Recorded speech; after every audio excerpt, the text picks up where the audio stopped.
Achila, would you like to go? You're self-muted. Sure. Okay. Namaste.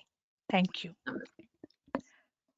Om Parthaya Pratibodhitam Bhagavata Narayanena Swayam Vyasena Grathitam Purana Madhye Mahabharatam Advaitamritavarshiniം Bhagavatim Ashtadashaധ്यायिनीं Amba Tvamanusandathami Bhagavad Gite Bhavatveshiणीं Namostu te Vyas Vishal Buddhe Phullar Vindayat Patra Netra येन त्वया भारत तैलपूर्णः प्रज्वालितो ज्ञानमयः प्रदीपः प्रपन्नपारिजाताय स्तोत्रवेत्रैकपाणये ज्ञानमुद्राय कृष्णाय गीतामृतदुहे नमः सर्वोपनिषदो गावो दोग्धा गोपालनन्दनः पार्थो वत्स सुधीर्भोक्ता दुग्धं गीतामृतं महत् वसुदेवसुतं देवं कंसचाणूरमर्दनं देवकी परमानन्दं कृष्णं वन्दे जगद्गुरुम् भीष्मद्रोणतटा जयद्रथजला गान्धारनीलोत्पला शल्यग्राहवती कृपेण वहनी कर्णेन वेलाकुला अश्वत्थामविकर्णघोरमकरा दुर्योधनावर्तिनी सोत्तीर्णा खलु पाण्डवैरणनदी कैवर्तकः केशवः पाराशर्यवचः सरोजममलम् गीतार्थगन्धोत्कटम् नानाख्यानककेसरं हरिकथा सम्बोधनाबोधितम् लोके सज्जन षट्पदैर्हरः पेपीयमानं मुदा भूयाद् भारत पंकजं कलिमल प्रध्वंसिन श्रेयसे मूकं करोति वाचालं पंगुं लङ्घयते गिरिं यत्कृपातमहं वन्दे परमानन्दमाधवम् यं ब्रह्मा वरुणेन्द्ररुद्रमरुतः स्तुन्वन्ति दिव्यैस्तवैः वेदैः साङ्गपदक्रमोपनिषदैः गायन्ति यं सामगाः ध्यानावस्थिततद्गतेन मनसा पश्यन्ति यं योगिनः यस्यान्तं न विदुः सुरासुरगणाः देवाय तस्मै नमः देवाय तस्मै नमः Dhanyavadaha. I hope you can all hear me well.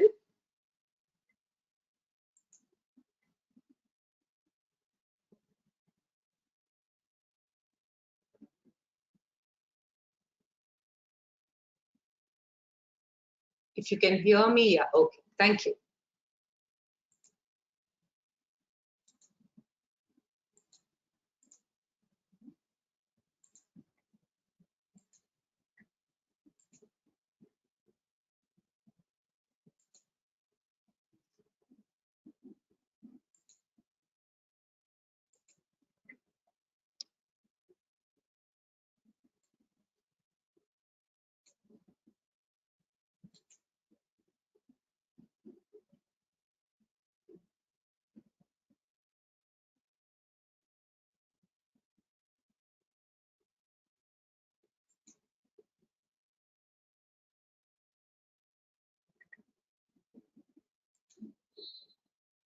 Dr. Venkatraman, your hand was raised. Is there anything that you wanted to say?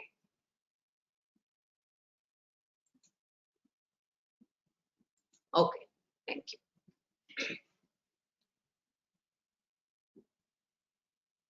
सदाशिवसमारम्भां शङ्कराचार्यमध्यमाम् अस्मदाचार्यपर्यन्तां वन्दे गुरुपरम्पराम्। ॐ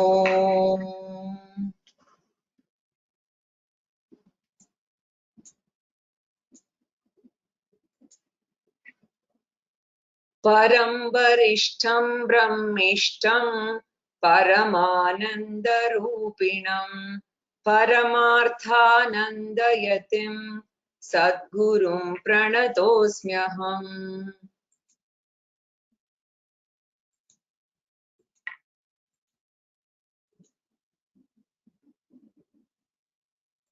So we began the 16th chapter, Deva Asura Sampat Vibhaga Yoga. In the 16th chapter, Lord Krishna prescribes the lifestyle that is conducive for a spiritual seeker. Because spiritual pursuit is not a job that you like do at a particular time of the day, say morning or evening, or you say, okay, 1 hour of puja. It's not something like that, right? So it is something that needs to be continuously practiced in and through the day, right? So therefore, Lord Krishna prescribes a lifestyle which we have to be aware of and which we should attempt to follow. Right? So, to what extent we succeed, or what is the degree of success, right? We need not bother, but making a sincere effort to follow whatever has been prescribed as the lifestyle is very, very important. And once we have the sincerity, Bhagavan will certainly cooperate. So, Ishvara Anugraha and Purusha Prayatna, both Purusha Prayatna, effort, and Ishvara Anugraha, which is God's grace, they must go hand in hand. So this is exactly like Swamiji gives this example. Now there is a train which is climbing uphill, right? So this Ooty train and all you might have seen. We've got 2 engines because why? More power is required as the engine climbs up the mountain. So one engine must be in front pulling and there is another engine to push behind. So similarly, the spiritual journey is an uphill task and we require 2 engines. One is our own effort and the other is Ishvara Anugraha, right? So Bhagavan says, if you take care of the first one, then I am ready to give you the second one, the push. Therefore, sincerity is extremely important, right? So in the first verse, which we were seeing in the last class, 9 disciplines or virtues were enumerated, right? We completed that, and it was also very important for us to follow each one of them, try and follow to the extent possible, right? Not just understand the meaning of the verses, but if possible, maintain a diary to see how we were doing on each of the parameters, because in general, every human being has 1 or 2 weaknesses, if not slightly more than that. So that is very different from person to person. So can we follow, right? And see how we are progressing. That is very important. So we saw the first verse in the last class, right? So that was the Abhayam Sattva Samshuddhihi, Jnana Yoga Vyavasthitihi, Danam Damascha Yajnascha Swadhyayas Tapa Arjavam. Sri Krishna he himself had started the chapter, and this was the first verse that we completed in the last class. So let's move on to the other Daivi Sampat.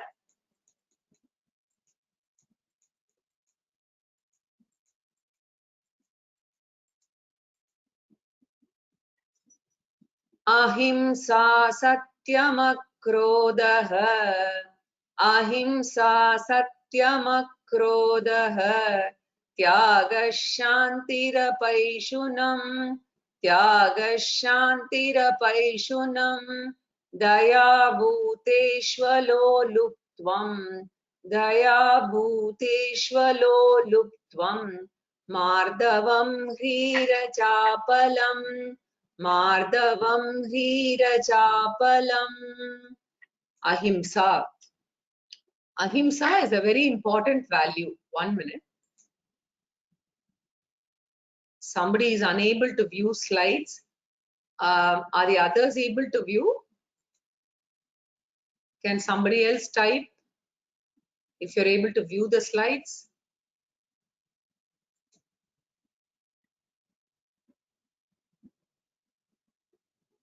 Oh no.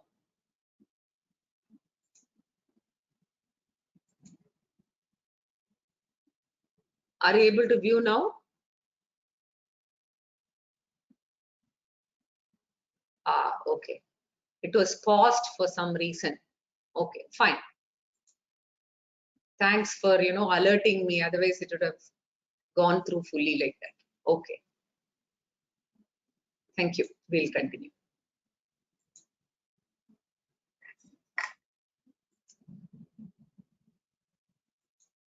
So ahimsa is an important value which has been mentioned in the 13th chapter also, right?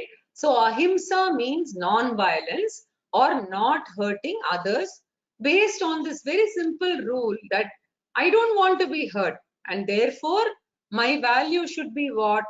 I should not hurt others because I don't like being hurt. So same way I should make sure that I don't hurt others. Basically, I don't practice double standards. Whatever I practice for myself, I practice for others, right? So now, even if we have to, practice some minimum violence, it has to be only after we have failed, right? After we have tried all non-violent methods, right? So I can use minimum violence only if it has failed all the non-violent methods. So adrohena cha bhutanam alpadrohena va punah. Shastram itself says first aim is adroha. If there is no other way, then alpadrohena va punah.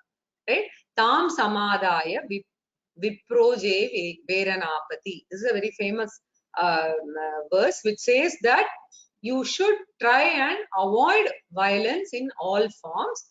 If at all everything else fails, then with minimum violence you should be able to do it. So ahimsa paramo dharmaha, right? That is the first one in this verse. Then the next one is satyam. Satyam means truthfulness, and this is also why to avoid double personality, because when I am speaking untruth in my mind, what I have is something, and in the speech what I say is another. So every time I tell a lie, I'm splitting my personality into two. I'm creating a double personality. So double personality means division, and divided I fall when I divide the sense organs and the mind, right? Therefore satyam is again togetherness, right, and truthfulness. Then the next one is akrodaha. This is also a very, very important discipline. Akrodaha means management of anger. Anger is the mind expressing what? Expressing the mental pain. The mental pain is expressed as anger. When there is some discomfort in the physical body, the body draws attention through its pain, right? Similarly, anger is the mind drawing attention to something which I am not able to approve of. When something I don't approve of happens in the mind, right, then the mind says protest, right? And what is that protest? Anger, right? Simple example, you're standing in a line, somebody comes late and then jumps the queue. Naturally, you can't approve of that, right? That is not appropriate. So this disapproval expresses in the form of anger. So anger is expression of disapproval of something that is happening. Many things we disapprove of, therefore anger is a very, very natural emotion. So arrival of anger is not evil, because mind expresses its disapproval through anger, and therefore it is natural. Then what does Krishna say? If the anger leads to impulsive action, note this word, impulsive action. If the anger leads to impulsive action, that impulsive action is not good. Anger itself is not evil, but anger leading to impulsive action, either verbal or physical action, that is not good, because in impulsive action, I am not able to monitor whether it is appropriate action or inappropriate. Whether it is harmful to me or my family or others, I am not able to judge and act because I don't have the time for monitoring. Therefore, if I can restrain the anger to such an extent that I can avoid impulsive response, that is management of the impulsive expression of anger. So, akrodaha is management of impulsive expression of anger, either at the verbal level or at the physical level, right?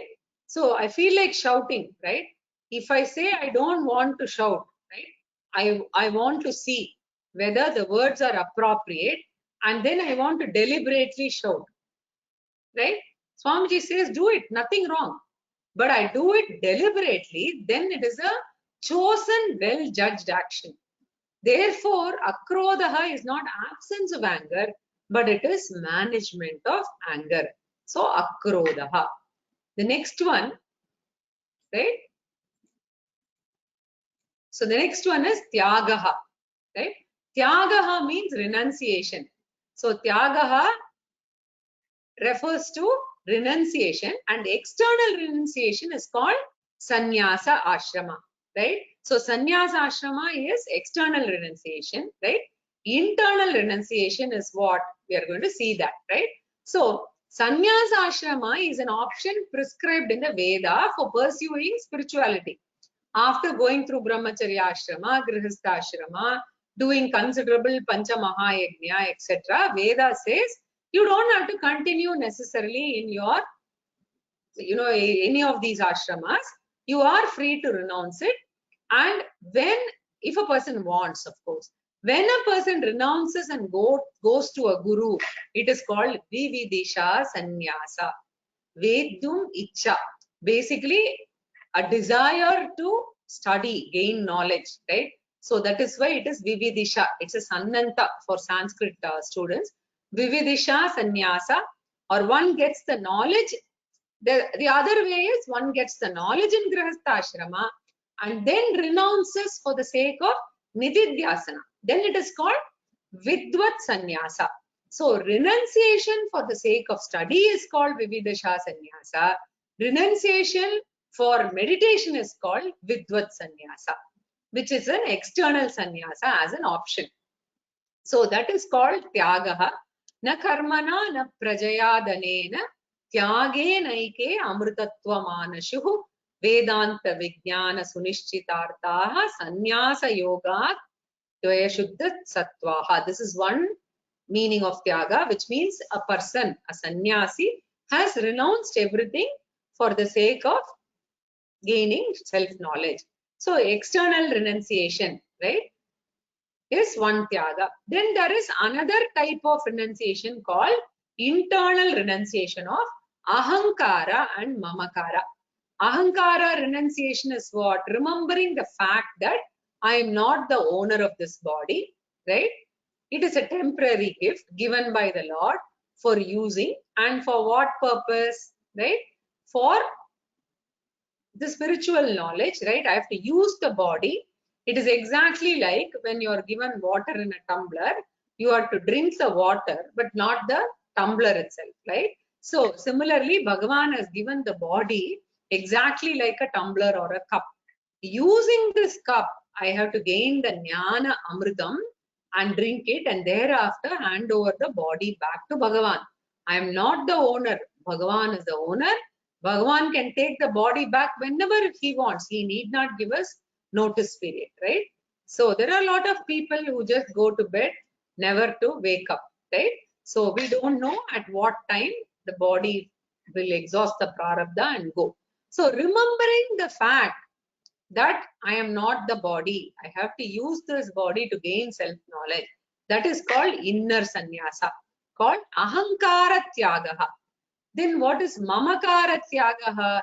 Not only the body, the family, possession, profession, right? They are all the pancha anatmas, right? So mamakara is mine, whatever is mine, right? So for that also I am not the real owner. All of them are gifted by God, whether it is spouse, children, grandchildren, etc. Remembrance that I am not the owner of any of these external things is called mamakara tyagaha. In the mind, whoever remembers this fact, he is a sannyasi. Therefore, tyagaha aham mama sannyasaha.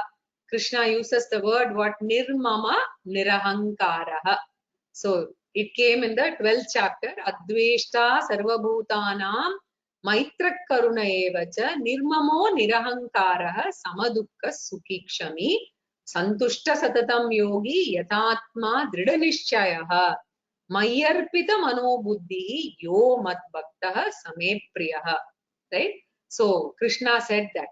Right? So tyagaha in the form of external sannyasa and in the form of internal sannyasa in terms of ahankara mamakara tyagaha.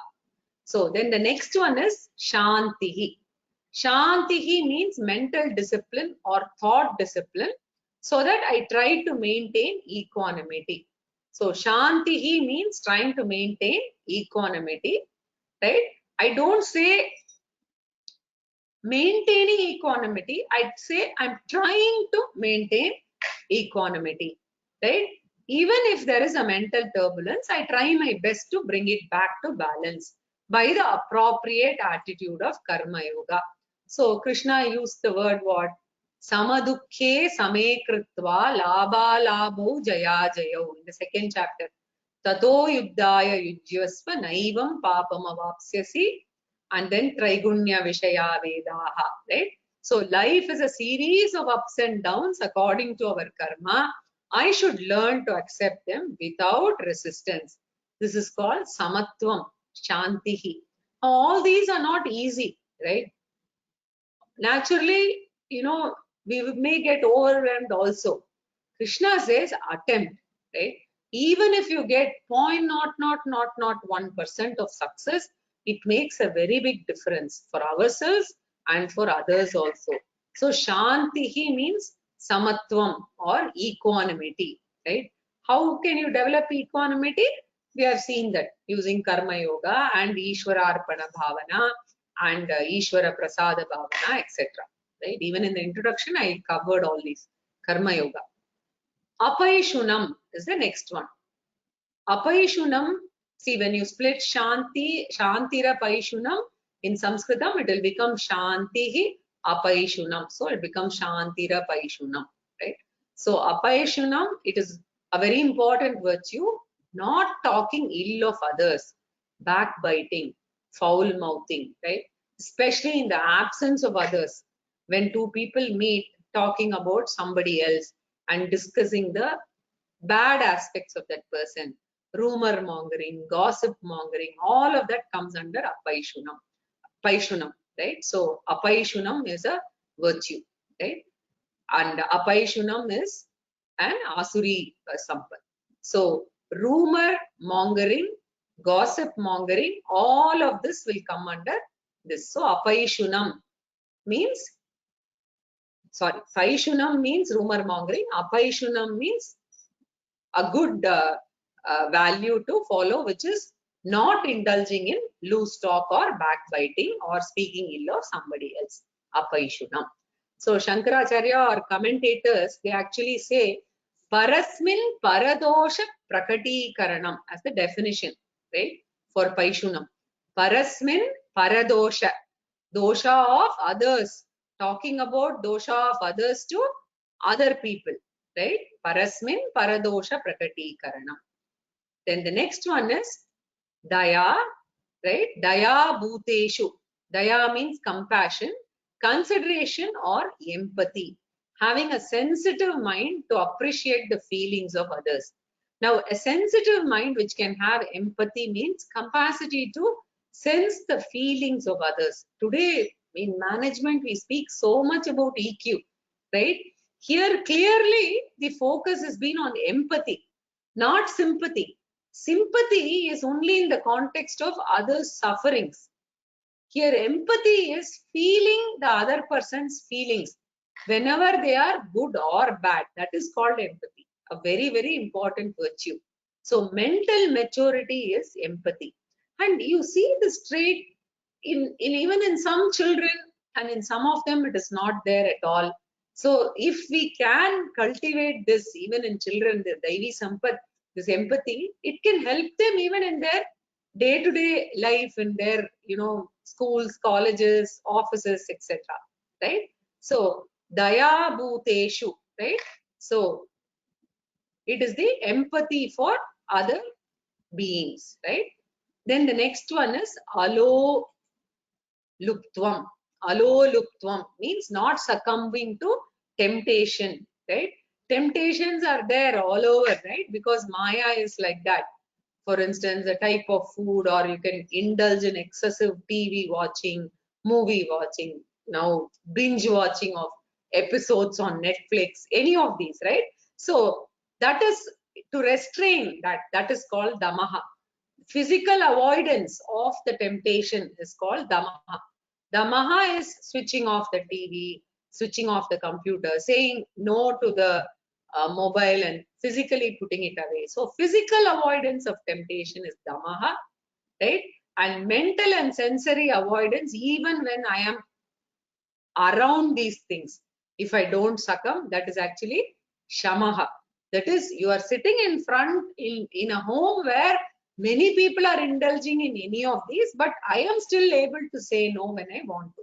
That is shamaha, the ability to mentally control even when I am amongst all these tempting things, right? Is very, very important virtue, and both damaha and shamaha put together is aloluptvam. Then the next one is mardavam. Mardavam means gentleness in all transactions, whether it is physical transaction. This Swamiji makes it a point to explain, very interesting. He says, even when you move something from one place to another, after we sit and get up from the dining table, right? The way we move the chair back into the place, whether we lift it and place it gently or whether we pull it, right? I know that some people who are sensitive, when some others are not sensitive and pull, they can cringe in their chairs, right? So that is Mardava, the gentleness in all transactions, right? And also some people make unnecessary movements of the leg, hands, they keep shaking, etc. Right? When they are sitting also quietly, they can't sit. So those kind of things also come under, avoidance of all those come under Mardavam, right? So the gentleness, right? So Vedanta talks about gentle and polite manners also. So that is Mardavam, right? And then the next one is Hrihi, means a sense of shame in doing wrong things. First of all, you should feel bad about doing wrong things, right? So it is a healthy shame because it checks me from doing wrong things. If I don't nourish this sense of shame, after some time, I will become shameless, right? So I will continue to do all kinds of things and I'm not even bothered, right? So if I have that instinct and I restrain, it's a very great restraining factor and it has to be nourished. Therefore, Hrihi, akarya vishaye lajja, things that should not be done, right?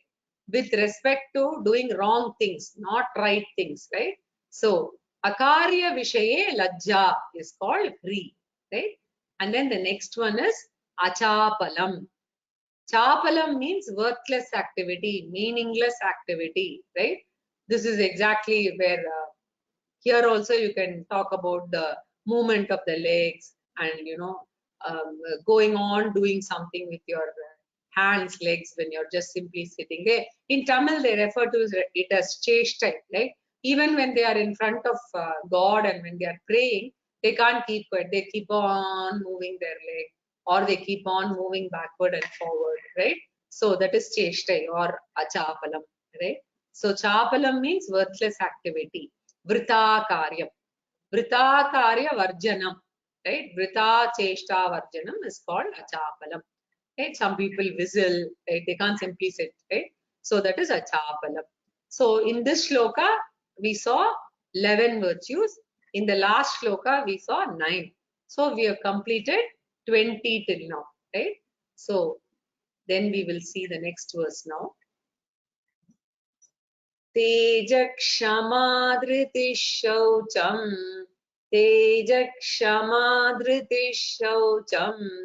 अद्रोहो नातिमानिता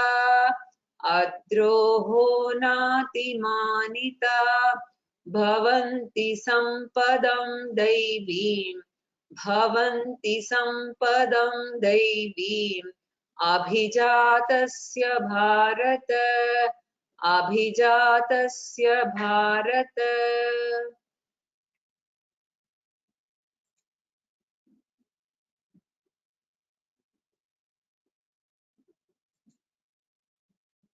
So tejaha here means courage.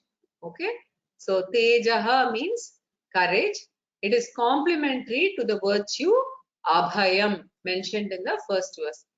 Abhayam we translated as self-confidence, so that we can embark upon this spiritual journey when we don't have the confidence also. Because sometimes what happens, because we don't have abhayam, we translated as self-confidence, and sometimes we have that self-confidence and we start. First problem is, if we don't have self-confidence, we don't start anything. Assuming that we have self-confidence and we start something, right? And then you have the fear of failure, right? So what happens is, you start the journey, right? But after that, you are very scared to continue. So for instance, you have say you want to have a journey to Badrinath, right? So you start out, you book tickets, and then some neighbor comes and says, oh, you will have breathing problems, you will have this problem, that problem. Then those kind of worries or obstacles, prevent me from undertaking the journey itself, right? So abhayam will help me start the journey. Tejaha will help me to continue the journey, overcoming the obstacles that arise. And how I overcome the obstacles is different. Either I use my own resources, or I use the guidance of other people who are available, or I pray to God, right? But I continue the journey, right? The well-known example is Bhagirath, how he continued the tapas for so many years before he could bring the Ganges down, right? And he helped his forefathers, and right. We also know this other story about the Devas and Asuras, how they churned the Milky Ocean to get Amritam, right? So both these stories are meant to give us this abhayam as well as tejaha. So the courage to start and the courage to overcome obstacles, both are extremely important, right? Very important virtue, tejaha. Then the next one is Shama. Okay, Shama is complementary to Akrodaha of the second verse. We saw Akrodaha. So Abhayam and Tejaha are complementary. They should go as a pair. Akrodha of the other verse, and here you will see that Shama. Both these are complementary. Why? Right? Akrodaha means when in a provoking situation, the mind is provoked and the anger is there, and learning to pacify the mind and restraining myself, avoiding impulsive actions, right? Etc. Impulsive responses is akrodaha, because whenever there is a provoking situation, the first thing that happens is mind is provoked, right? And then I take an impulsive step. So restraining the mind and restraining my impulsive response, we saw, is akrodaha. So pacifying the anger, managing the anger is akrodaha, whereas shama is the next higher stage, that is training the mind not to develop anger itself, even in provoking situations. Training the mind to maintain equanimity, maintaining equilibrium, even when there is a provoking situation. Prevention of anger is shama. Management of anger is akrodaha. So they are a pair. So prevention of anger is very, very, very tough. trying to maintain equanimity in provoking situations and maintaining equanimity, right? It does not mean inaction, right? Just maintaining equanimity does not mean inaction. Many people think that equanimity maintenance is inaction or approval of the wrong action. No. Shastra says that you can disapprove the wrong action of others. You can also warn that I will take appropriate steps. All are allowed, provided they are done with equanimity, right? So it is not a meek surrender to situations. Take the action, but avoid reaction. Taking action is responding with equanimity. Reaction is responding with emotional disturbance. So we are only trying to handle the emotional disturbances because emotional disturbance can lead to wrong decision and wrong action, right? So this maintenance of samatvam is called shama, right? So the difference between samatvam and shama is, if you're really interested, general equanimity is called samatvam, and equanimity in provoking situations is called shamaha, right? So that's a difference, subtle difference between samatvam and shama. So shamatvam is maintenance, shama is maintenance of samatvam even in provoking situations. This is a tough challenge, but worth trying, because again, even one bit, 0.01% will give me infinite joy. At the end of the day, when I think of these situations and where I display this shama, right, samatvam in provoking situations, even one such event or occurrence once in a way, the amount of joy one realizes and one feels, it's immeasurable, right? And that is what shows you that you're progressing in your spiritual journey also, right? So Kalidasa in fact defines in one of his works, Kumara Sambhavam, right? Vikara heto sati vikriyante esham na chetansi taeva dhiraha. Only he can be considered a dhira, a person with courage, whose mind is not disturbed or overcome by emotions, even in the presence of objects of temptation. Why here emotion and temptation? Because it covers a wide range of emotions and a wide range of events or situations. So that's a provoking situation, right? So they are called dhiraha, vivekinaha, wise, saintly people. The next one is dhritihi, right? Dhritihi means perseverance. To practice shama, you need dhritihi, right? Because every time we attempt shama, we are going to fail initially. When you when you fail, you now have got double anger. Why double anger? Angry, first of all, with other people who are provoking us, and I'm angry with myself because I got provoked and I'm not in control of the anger. Therefore, this is double anger, and the frustration is also more. So, dhritihi or perseverance, the tenacity, right, is more important than this, because to practice shama, you need dhritihi. So, here Krishna says, in spite of failure, keep trying. Like Bhagirath, may you continue. Therefore, dhritihi means perseverance. And a very important aspect of dhritihi is that in the Shankaracharya's Bhashyam, he talks about it at length. He says, suppose in the night, right, it's around 10 o'clock. This is a very, very practical use, this dhritihi. It is around 10 o'clock and you have a commitment, a deadline, right? So you have to turn in something in your office, right?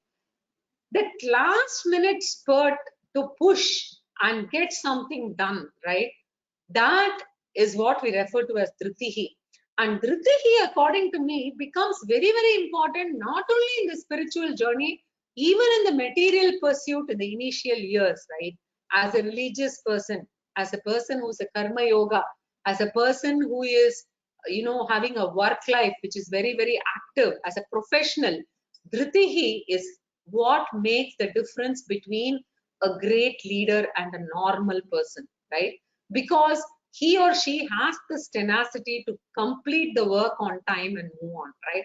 So this perseverance, this tenacity, is amazing that Lord Krishna speaks about it, and Shankaracharya writes so much about it in his Bhashyam also. A very, very important Daivi Sampat, right? Because Dhritihi is needed to listen to Gita class regularly, because it's not a small journey. I'm trying to compress what Swamiji teaches in 6.5 years into maybe a 3-year journey or 3.5-year journey. That's what I'm attempting to do. So the consistent focus, right? This is only because of Ishwara's grace, and this Dhritihi, right, is very, very significant because it is required for any pursuit in life, right? Inclusive of spiritual pursuit. And spiritual pursuit being a holistic pursuit, it not only involves your study, it involves karma yoga, it involves jnana yoga, not only shravanam mananam, you have to work on values also. And when you're working on values, we do have issues with getting frustrated with, being unable to manage anger, etc. Right? So a very, very important Daivi Sampat is Dhritihi. The next one is Shaucham, right? Shaucham means cleanliness at all levels, right? Purity. So the external level, the environmental level, very important. As a spiritual student, you cannot say that the garbage is not my problem. How the road is not my problem. How I will dispose e-waste is not my problem. No. Everything, because Daivi Sampat encompasses everything. So first at the external level, cleanliness, the environmental level, right? Then at our body level, then at our speech level, right? Kayika, Bachika, and then Manasa at our thought level is called Shaucham. So Krishna will talk about Asuri Sampat, which are obstacles to spiritual growth, right? So noting the Asuri Sampat, which will be enlisted later, and trying to make the mind free of all the Asuri Sampats, materialistic tendencies, right? That is what will lead to the mental Shaucham. Trying to cleanse the mind by removing materialistic tendencies, right? Or the wrong tendencies, I would say. Asuri Sampat is Shaucham, right? So I give importance initially to money and sense pleasure, and I don't give that much importance to dharma and moksha. So then Arthakama Pradhana life, which is full of Asuri Sampat, to slowly a dharma and moksha Pradhana life. Therefore, removing and cleansing and improving those thoughts is called Shaucham, right? But in general, it is external, it is physical, it is at the speech level and at the mental level, the Shaucham or the cleanliness. The next one is Adroha, right? So Adroha of this shloka and Ahimsa of the previous shloka, both of them are again pairs. So we need to connect all the pairs. I've done this for you. I have a slide there, so don't worry. I'll show it to you. So Abhayam and Tejaha was the first one. Akrodaha and Shamaha second one.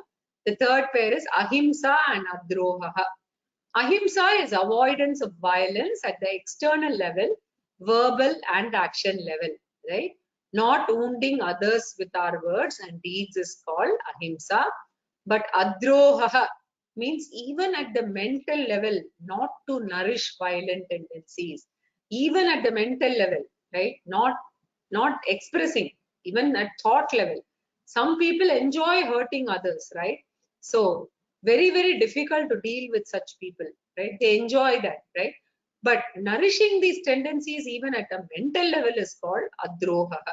So Himsa Varjanam is Ahimsa. Himsa Icha Varjanam is Adroha. So what is the difference? Even thinking of Himsa itself is Adroha. Right? All these are difficult virtues, but they are worth attempting. Right? And then the next one is Nati Manita, avoidance of Manitvam, which Krishna has already enumerated in the 13th chapter as the first value. Amanitvam, Adambitvam, we saw that. Manitvam is superiority complex, and Amanitvam is absence of superiority complex, not inferiority complex, because both of them are bad. Absence of superiority complex is talked about here, right? Inferiority also we should not have. So absence of complexes, right, is Nati Manita, right? Nobody is superior, because Whenever we think that we are superior because we have achieved something, thinking about somebody else who has achieved much more than us, right, will make us grounded, right? So you don't have to feel negative, or you don't have to feel inferior, but this is referring to absence of superiority complex. Okay, so therefore nati manita means vinayaha, or humility, which is considered extremely important for a spiritual seeker. Absence of excessive pride, right? So one of the methods prescribed in our culture for developing vinayaha is shashtanga namaskara, right? That is why we say do namaskara to parents, do namaskaras to elders, etc. Guru namaskara, elder namaskara, teacher namaskara, parents namaskara. The more prostrations we do, the more we develop humility. So with this, the 6 virtues of this shloka are also over. So these 26 virtues, I put them on a slide. Maybe you can print them and keep it in front of you also, right? So it is worth revisiting this regularly, right? Because whether I am concerned about moksha in this janma or not, improving on these values is definitely going to catapult us on the spiritual journey itself, right? So Lord Krishna encourages all the spiritual students through Arjuna. He says, Arjuna, you're certainly worthy of this, right?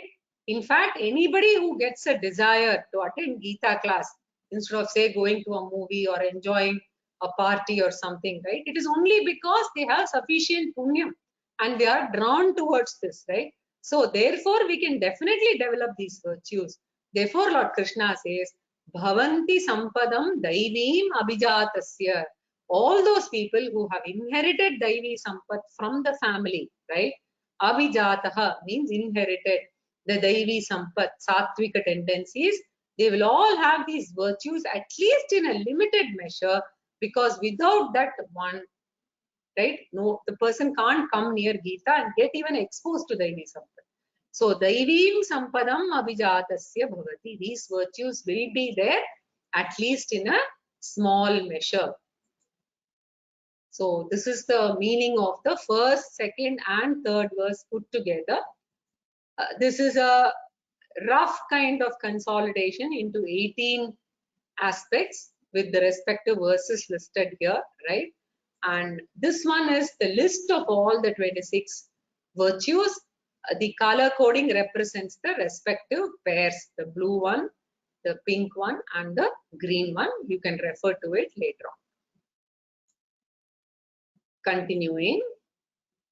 Dambho darpo vimanascha, Dambho darpo bhimanascha, Krodha parushyameva cha, Krodha parushyameva cha, Ajnanam chabhijatasya, Ajnanam chabhijatasya, Partha sampadamasurim, Partha sampadamasurim.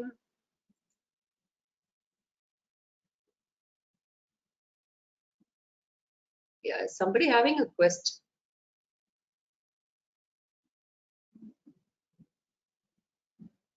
Doctor, do you have a question? Your hand is raised.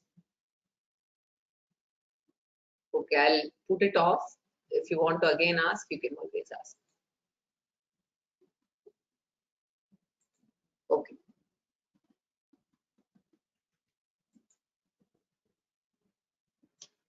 Based on the previous 26 virtues called Daivi Sampat, we can easily infer what will be the Asuri Sampat. Right? How to make an inference? The opposite of all these 26 virtues will be Asuri Sampat. But still Krishna wants to enumerate them so that it will get registered in our mind deeply. Therefore, what he does is he briefly mentions the Asuri Sampat in the 4th shloka, and later he elaborates them from the 7th shloka up to the 21st shloka. So in the 4th shloka, Asuri Sampat is in a nutshell. Materialistic tendencies. Very important, because in Kali Yuga, materialism will grow more and more. Both dharma, right, religious life as well as spiritual life will recede. It will be a society where only earning and enjoying will be focused upon. This will be the philosophy of life. Therefore, Krishna wants to give a very, very strong warning. Therefore, he will elaborately discuss that. For that, he is giving the foundation here, right? What are they? Dambaha. First, right? Dambaha means self-publicity, trumpeting one's own glory, self-projection of one's riches, one's possessions, etc. Always showcasing one's resources is called Dambaha. This also we saw in the 13th chapter, right? Dambitvam and Adambitvam, right? So, Darpaha, we saw this in the 13th chapter along with Amanitvam, Adambitvam. That's where we saw. Right? Arrogance in the body language, the verbal language, in posture, right? There is no value for respect of elders, right? So starting with parents, other elders, etc., right? So respecting them, and all this will start suffering. That is what is indicated by Dambaha, right? So whatever parents say, whatever, you can see that with the even the adolescent children, right? And older children, they will always contradict whatever the parents say, right? So this is natural, right? These are all part of Asuri Sampat, Dambaha. Then, therefore, Darpaha. Darpaha means arrogance and Abhimana, right? So Darpaha is arrogance and Abhimanaha means superiority complex, right? So I know more than others. And then Krodhaha. I need not mention Krodhaha at all because already Krishna has spoken at length about managing Krodhaha, right? Anger management, preventing the anger thoughts, etc. Right? So Krodhaha is anger. Parushyam is rudeness, right? In Daivi Sampat, we use the word Mardhavam. Mardhavam was gentleness in language, etc. Parushyam is being harsh, rude, impoliteness is called Parushyam. These are all indications of Asuri Sampat. And Swamiji says to be an Asura, you don't have to develop protruding teeth like in the Puranas, right? Asuras are people symbolized with those canine teeth coming out and horn, etc. We need not have any one of them, but the tendencies, if they are present, then we are as good as Asura and Rakshasa, right? And most importantly, Ajnanam or ignorance, right? Now here we have to be very careful. We are not talking about spiritual ignorance here because we are already talking about people having ignorance only. Here it is people having ignorance with respect to Daivi Sampat and Asuri Sampat, right? Basically Dharma, Adharma, Ajnanam. Dharma, Shastra, Ajnanam. Daivi, Asura Sampat, Vivek. The difference, Viveka, Abhavaha, right? The difference, discrimination between Daivi Sampat and Asuri Sampat. They don't know what is Dharma and what is Adharma, then what to talk about Atma Jnanam, right? So, Ajnanam cha. So, this is all Asuri Sampadam. Abhijatasya, those who have inherited Rajoguna and Tamoguna. For them, this is instinctive and natural. They are either inherited or they are developed in the current Janma. Therefore, Asurim Sampadam Abhijatasya. Those people who have inherited them, all these are naturally there, Bhavanti. Therefore, we have to do self-examination and self-introspection and see where we stand. As Swamiji has often said, even in the 13th chapter and 14th chapter, we should use these lessons for improving ourselves, never to assess other people and start advising. So we have to first change ourselves. If we are parents, of course, we have a duty to instruct our children, right? We are not talking about that. We are talking about other adults, right? If self-assessment leads to inferiority complex and depression, right? Then we must remember that no, right? We can overcome this. Lord Krishna has said that even if we have a little bit of exposure to Gita, we have a little bit of Daivi Sampat, and if we make the prayatna, then God will take care of the rest, right? So that self-diffidence should not become an obstacle, right? That through Ishvara Anugraha we can get. Continuing. Daivi sampad vimokshaya, Daivi sampad vimokshaya, Nibandaya surimata, Nibandaya surimata, Mashuchas sampadam Daivi, Mashuchas sampadam Daivi, Abhijatosi Pandava, Abhijatosi Pandava. So now Lord Krishna is encouraging Arjuna. You must be able to understand this. Pandava, hey Pandava, Abhijatosi ma Shuchaha. Right? So do not worry. You are, so now Lord Krishna is encouraging Arjuna to nourish the Daivi Sampat by promising a very great result. Right? So Daivi Sampat is generally called Dharma. Now, nourishing dharma can give twofold ananda. One is dharma ananda itself, and later when you study the scriptures, it can give you moksha ananda. Thus, Daivi Sampat will give dharmananda and moksha ananda, which is far superior to artha ananda and kama ananda. Therefore, Krishna says Daivi Sampat. These virtues are worth attempting because vimokshaya, it will give you liberation. Not after death, but while living in this world itself, you can enjoy peace and joy, which surpasses all other things, right? So, even though I don't have worldly prosperity compared to many other rich people, I may not possess extraordinary things. The others may even look down upon me. I may not have the worldly status at all, right? But I don't have a problem. That is why in the olden days, sannyasis renounced everything, right? So Shankaracharya actually writes 5 verses called Kaupina Panchakam. Very interesting. Having a minimum dress called Kaupinam. Kaupinam refers to an undergarment only. That means they don't have money. They don't have palatial houses. No sense pleasures. But Vedanta Vakyeshu Sadaramante Bhikshanna Matrena Chatushtimantaha Vishokamantak Karane Charantaha Kaupinavantak Kalubhagyavantaha. Shankaracharya writes in Kaupina Panchakam, right? Roaming ever in the grove of Vedanta, ever pleased with his beggar's morsel, wandering onward, his heart free from sorrow. Blessed indeed is this wearer of this small piece of undergarment, basically representing he has nothing, right? So they are the symbols to reveal a very big message without any materialistic possession. A person can get infinite ananda, right? So they live under a tree and they get food from others, just bhiksha. And the two what? Panidvayam bhoktum amashrenta. With just their 2 hands, they don't even have a vessel. They just put their hand out and then take the food and eat. Right? So, in the 3rd chapter, Atmarati Revasyan Atmatriptascha Manavaha Atmaneva Santushta Tasya Karyam Na Vidyate. So, materialistic possessions are not compulsory for peace and joy. They may be required for living, food, clothing, shelter, etc. But the message of the Bhagavad Gita is what? For mokshaya. Mokshaya means infinite ananda and peace, right?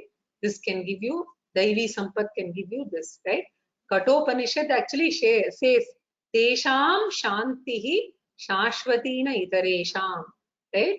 So Tesham, those wise people have got lasting peace, which all other materialistic people, in spite of their possessions, they lack that peace. Another shloka says, Tesham Sukham Shashvatam Na Itaresham. They get lasting joy also. Katopanishad says that, right? So, we are not saying drop all the possessions, but the message is that they are not compulsory for peace and joy. Often they become obstacles for peace and joy. Therefore, Nibandaya Asuri Mata. Asuri Sampat, materialistic tendencies have a bonding tendency. They bond you, right? So, continuously it will keep you occupied, right? It will bond you. So, competition, right? In business, if you see, it is a constant running, right? So Arjuna introspects and wants to assess himself naturally now, right? So Arjuna, it is natural that he tends to get depressed. So Lord Krishna is sensing that and saying, Ma Shuchaha Arjuna, don't feel inferior. I am giving you a certificate that you have inherited Daivi Sampat. What is the proof? You're attending Gita class. Therefore, Sampadam Deivim Abhijataha Asi. You are born with sattvic tendencies. Sampadam Abhijataha Asi Pandava. So thereafter, Krishna is going to elaborate the materialistic tendencies. Right? So this verse 6 is the introduction to the next topic of Asuri Sampat. Right? So we will see this in the next class. I'll stop here. Purnamada Purnamidam Purnat Purnamudachyate Purnasya Purnamadaya Purnamevavashishyate. Om Shanti Shanti Shanti.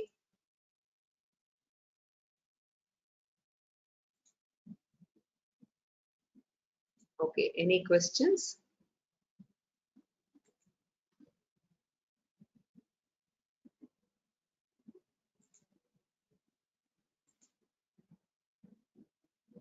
Dr. Venkatraman, your hand is raised. Is there a question from you?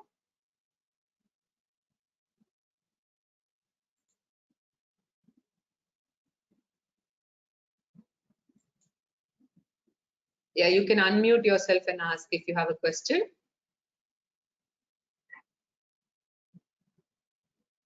Okay, maybe by mistake it was. Okay. Mohana, you can ask. Namaskara, Bhagini. Namaskar. I have it may not be related to the subject, but it is in that the Hirir Chapalam, that word, how does it go in the Sandhi? It is a Refa Sandhi, right? And it is, Correct. how do you break it up? That's how I wanted to know. Shantihi, and then let me just go to that. Which verse was this? Chapalam, that was a starred one. Chapalam, Achapalam, Achapalam. One second. So it will be Hirir and Achapalam, or how? One second. Let me pull it up. It was the one on.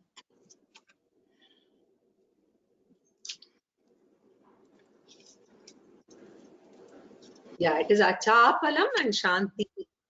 No. How do we, the Sandhi, the breaking, that Hirir, it is Hirir Chapalam. That is how you read it. Shantihi and Achapalam, right? That is what you're Hri Achapalam. Hrihi and Achapalam. What is the meaning of Rihi? That's Hrihi. I explained that. Hrihi is modesty. Okay. Hrihi is modesty. So Hrihi plus Achapalam. Then it becomes not Hrihi. Dirgha or Risva? Dirgha. Hri. Okay. Rihi, modesty. Hrihi is modesty. Hrihi plus Achapalam. Dirgha. Okay, that's how you break it up. It is a Visarga Sandhi. Yeah. So, Hrihi. And the other thing is, one thing I want to say is, now we are listening, people who are following Brinda Karanam, who are chanting the Bhagavad Gita, she just finished the 16th chapter revision. So people who want to know, it is so nice, because once you learn chanting, and then today it was the meaning, it makes a lot of relevance. So people who can be encouraged to go to her. This thing. Absolutely. I think I was going to announce that today. It's a very nice way of chanting. And I want to also explain to you that if you want to learn chanting, then it is better that you learn the way she chants, because that's a very important point I want to tell you. Some of the things that she uses, rules for chanting, are not compulsory, but definitely the nicer way of chanting when you are chanting mantras and Gita especially. So an example would be, say, samyati, right? So, or samyamaha. Now, there are two ways. The sandhi itself is optional. You can say samyamaha or you can say sanyamaha. So, she uses the parasavarna sandhi method and, chants. So, anybody who's interested in picking up the right way and the nice way of chanting, please definitely follow her chanting. In fact, I have made a request to Vyoma to add chanting along with the summary of each chapter. So hopefully you will have a karaoke kind of, chanting available along with the summary very soon. I've requested them to do it. Okay. And the other thing, Mahoday, I noticed one thing. People, especially among the doctors. Okay, even I'm a doctor. So what happens is people, they become spiritual, they do everything, but they cannot drop the word doctor from their name. If you have noticed, while as engineers, astroscientists, people who are top people, they don't put that there. My daughter doesn't put a PhD there. She's a PhD. She says, Amma, it's a paper, she tells me. It's only a paper, she tells me. So, why is that doctors cannot get rid of their doctor ego at all? No, I wouldn't say that. I think you find different kinds of people. So at different stages in one's life, different aspects become important. So we know of a lot of very senior people who have dropped everything also. I think it's a question of the life cycle stage of one's life. Anyway, there's another question here. Let me just go over to this person. Nilanjana Day. Now, I'm seeing that there's a question here. At times when we get hurt, we also end up hurting others. How to manage that? Basically, see, I'm also trying all of this, right? So it's a journey. We can't say that we are ever perfect. We can just make an attempt. I can only say one thing. After studying Gita and understanding Gita, we have become more aware of what is the Asuri Sampat and what is the Daivi Sampat. And therefore, we are able to do something and be, at least make some kind of a progress. That's all I can say. How you do it, like there are different methods, people say count up to 10, count up to 100, etc. We can try any of those, but it is just a journey, and people suggest that we keep journals and see whether the frequency, FIR, right, is actually reducing. So Nilanjana, you also had another question, I think, so I'm just unmuting you.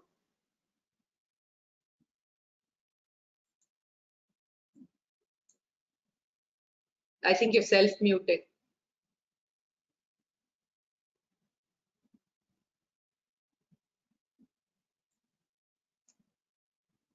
Okay, I think she's self-muted.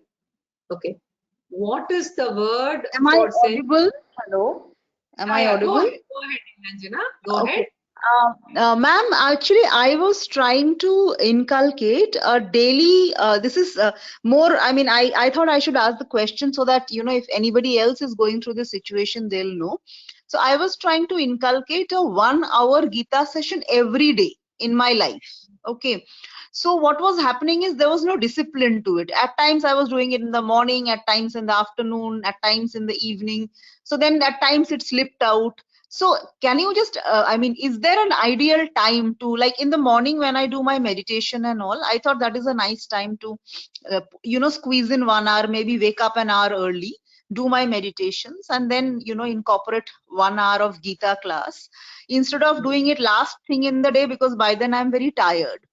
So I'm trying to just put this discipline in my life. Can you offer any suggestion as to how do I go about in an organized way, so that it's not so haywire as it is going on right now? Okay, now I'm going to give you my personal experience here, because I think people will benefit. Okay, now in my own life, journey, the spiritual journey of about maybe 15 to 18 years now. At the age of 36 or 37, I started. if you compare my life at that time, there was no way I could have done this. So therefore, I will not be able to tell people that this is the right way to do, because at that time, I had 2 children getting into adolescence, preparation for entrance exams, and a career where, I was getting busier and busier and traveling all the time. So at that time, the rule for me was I would attend, if I was in India and I was in Chennai, I would attend in-person classes at least 2 hours a week with Swamiji face to face. Number 1 rule, right? No exceptions to this. If I had calls, because I was very busy, I would end the call at 5:55 and take the calls at 7:01, but not between 6 and 7. I made it a point to go for the face-to-face classes, A. B, I would make sure that I had a schedule, a plan to catch up with other texts along with Gita, whether it was Upanishad or any of them, which I would follow through meticulously, but the time didn't matter. Sometimes it would be on long flights, sometimes it would be in airports, sometimes when I'm traveling and I'm stuck for a weekend in the hotels or something where I can spend some time, but it will always be running in parallel to my career plan or my family. So this is what I was doing, because it was not possible for me to fix a time every day. All that I could do was do pranayama and a little bit of meditation, very little, which was just Shiva Manasa Puja along with pranayama, and then I would go for my walk and come back. That's all I could manage with a typical 16-hour work day. However, when I got a chance, right, to do something about it, because of this discipline of over 15 years, and the fact that even doing little by little every day added up, and I could actually get through a vast portion of our scriptures, I then came to the stage where I said, nothing doing. My first priority is Vedanta. And then I started doing this first thing in the morning, getting up and doing Pratasmaranam and adding, my Nididhyasanam, and then doing 1 hour of Vedantic study first thing in the morning. So what I'm trying to tell you all is there is no set rule. What your life stages and how much you can do is important, but this consistency, whatever frequency you choose, the consistency and discipline is most important. And if you're at a stage where you can do this first thing in the morning after your puja, right? I do a short 10 to 15-minute puja, and after that I get into this, because Vedanta is also a form of, as I said, if we do it without understanding, if it is not Jnana Yoga, then it becomes a Deva Yajna. I hope I've answered. I took slightly more time to answer because many people have this question and they ask me this. That is why. Thank you. I think that was very insightful. Thank you very much. There's one more question, I think, here. What is the word for sense of shame in doing wrong things? 1 second. I'll just give it to you.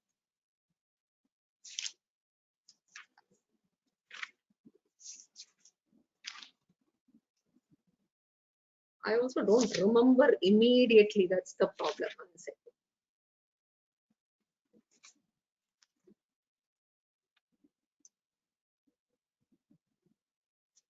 I think it's better to go to my slides itself. 1 second.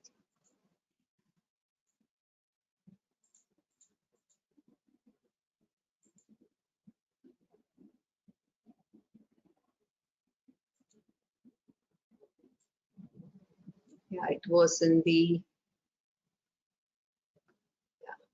Devi Sampat.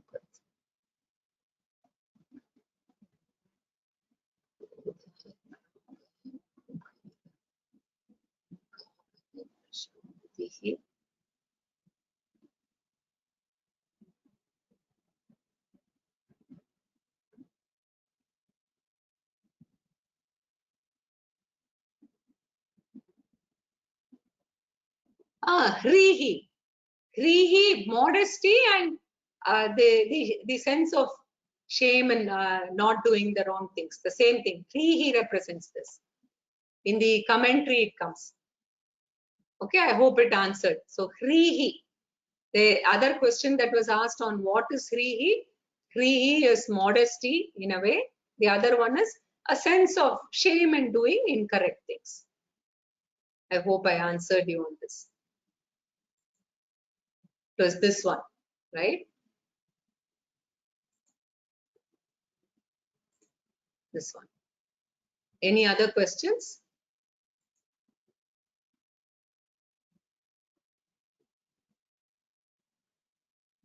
Yes. So sometimes it is useful to remember the English and Sanskrit words together, because otherwise recall becomes a problem. So this particular slide that I put up, you can definitely take a printout and keep. It will be uploaded. Okay. So there are no other questions. So we will meet next week, same time.